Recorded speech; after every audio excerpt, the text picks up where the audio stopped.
तर राज्यातल्या सर्व शेतकऱ्याला सांगू इच्छितो की राज्यामध्ये 11 तारखेपासून 11 जानेवारीपासून राज्यात ढगाळ वातावरण सुरू होणार आहे।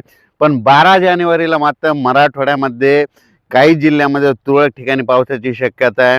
मराठवाडा, विदर्भ आणि पश्चिम महाराष्ट्राकडे तुरळक ठिकाणी काही ठिकाणी थेंब पडतील, कुठं पेंडवलतासारखा पाऊस पडेल, म्हणून हा अंदाज सर्व शेतकऱ्यांनी लक्षात घ्यायचा।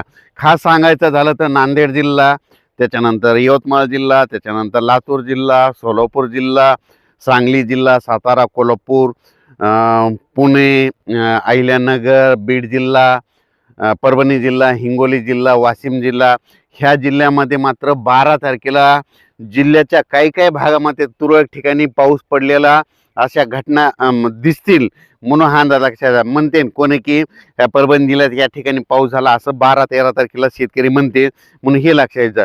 सर्वदूर पडणार नाही, पण पाऊस मात्र विदर्भ, मराठवाडा आणि पश्चिम महाराष्ट्राकडं मात्र 12 तारखेला काही जिल्ह्यामध्ये 11, 12, 13, 14च्या दरम्यान येणार आहे, म्हणून हा अंदाज लक्षात घ्यायचा। आणि त्याच्यानंतर राज्यभर सांगायचं झालं तर उत्तर महाराष्ट्राकडे देखील तुरळक ठिकाणी थेंब येणार आहेत, त्याच्यानंतर विदर्भात देखील येणार आहेत, म्हणून ही लक्षात घ्यायचं।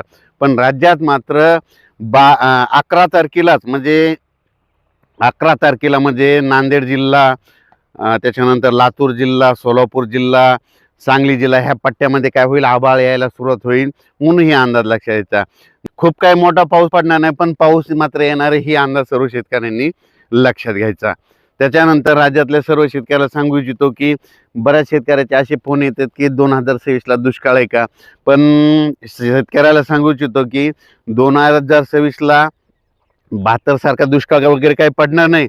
फक्त मी काय म्हटलो की 2026ला पहिलं म्हणजे 1 वर्षापासून सांगतो की 2026ला फक्त पाऊस कमी पडणार आहे, सरासरी इतका पाऊस पडणार, मात्र पिकाला लागेल तसा पाऊस पडणार आहे आणि परतीचा पाऊस मात्र जास्त पडेल, म्हणून हा अंदाज सर्व शेतकऱ्यांनी 2026चा शेतकऱ्यांनी लक्षात घ्यायचा। त्यानंतर कर्नाटकच्या मला तंबाखूच्या शेतकऱ्यांचे फोन आले की आम्ही तंबाखू काढावत का नाही, तर त्या कर्नाटक आणि तेलंगणाच्या तंबाखू शेतकऱ्यांना सांगू इच्छितो की तुम्ही काय करायचं, आता म्हणजे 11, 12, 13च्या दरम्यान तुमच्या कर्नाटक तेलंगणामध्ये पाऊस पडणार आहे, म्हणून 2-3 दिवस तंबाखू काढण्याची काढू नका। त्याच्यानंतर कर्नाटक तेलंगणाचे तुरीवाल्यांचे फोन आले शेतकऱ्याचे, तुम्ही आता जर काढायचे असेल तर 9-10 आज आणि उद्याचे दिवस तुम्ही काढू शकता, 12-13च्या दरम्यान मात्र तुमच्या तिकडे देखील पाऊस येणार आहे, म्हणून हा अंदाज लक्षात घ्यायचा।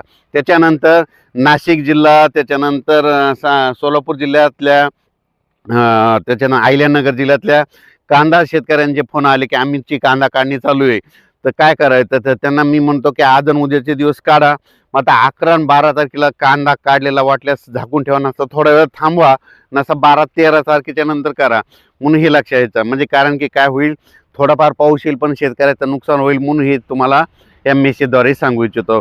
आणि सांगायचं झालं तर पाऊस हे सर्वदूर नाही पडणार, फक्त आभाळ मात्र सगळं राज्यभर राहणार आहे। 11 तारखेलाच रात्रीच्या आभाळ दिसून येईल, सगळीकडे पाऊस काही पडणार नाही, त्याच्यामुळे काही चिंता करायची गरज नाही। जिल्ह्यामध्ये समजा 500 गाव असले तर 10-20 गावामध्ये फक्त पाऊस पडेल, म्हणून हा अंदाज सर्व शेतकऱ्यांनी लक्षात घ्यायचा। सर्वदूर काही पाऊस पडणार नाही, त्याच्यामुळे काही चिंता करायची गरज नाही। अचानक वातावरण बदल झाला तर उद्या एक मेसेज दिला जाईल। धन्यवाद।